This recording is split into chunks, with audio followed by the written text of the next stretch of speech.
Thank you. And our next item of business is topical questions. We go to question number 1 from Christina McKelvie. Thank you, Presiding Officer. To ask the Scottish Government when powers over social security benefits will be devolved to the Scottish Parliament. Minister Jeane Freeman. The Scottish Government has consistently been clear that we will have a Scottish Social Security Agency delivering the 11 devolved benefits by the end of this parliamentary term. Our overriding priority has also been consistently stated, and that is the safe and secure transition of the devolved benefits. This is the biggest transfer of power since devolution began, not only because it is not a lift and shift transfer of a complete system, much as that is what we argued for. It is the transfer of responsibility for 15% of the payments made by an integrated welfare system that has itself developed in a piecemeal fashion over more than 50 years and is, again, itself currently undergoing further reform and change.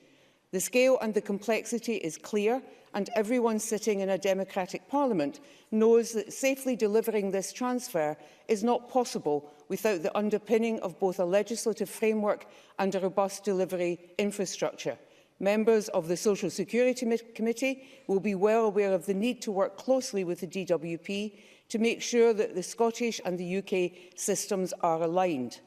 That is, we are determined to work closely with the UK Government to iron out issues and resolve the complexities, but we are also determined not to allow the important transfer of powers affecting 1.4 million people in Scotland to be used as a political football.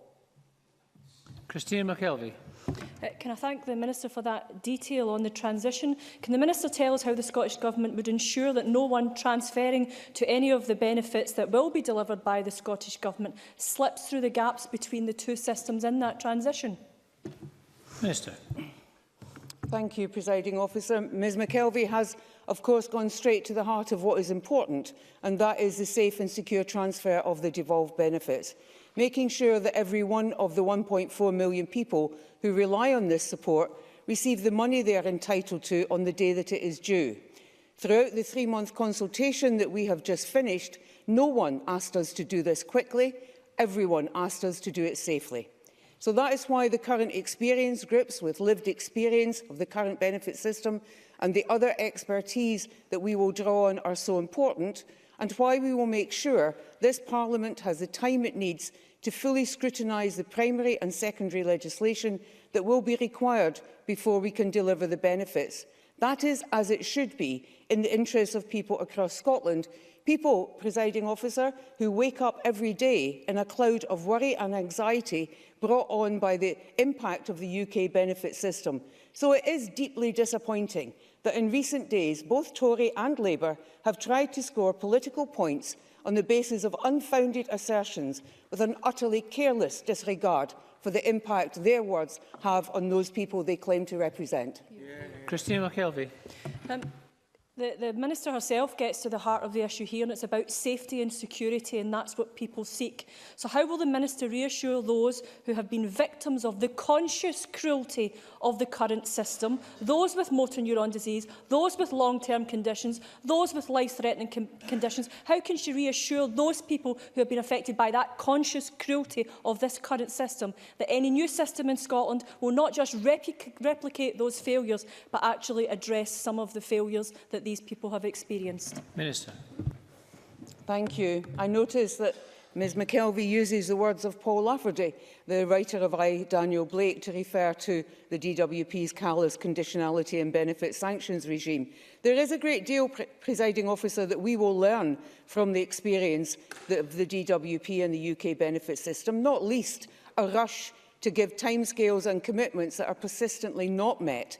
If we take the example of universal credit, announced in 2010, delivered in their Act in 2012 and still not expected to be completed in its rollout until 2022.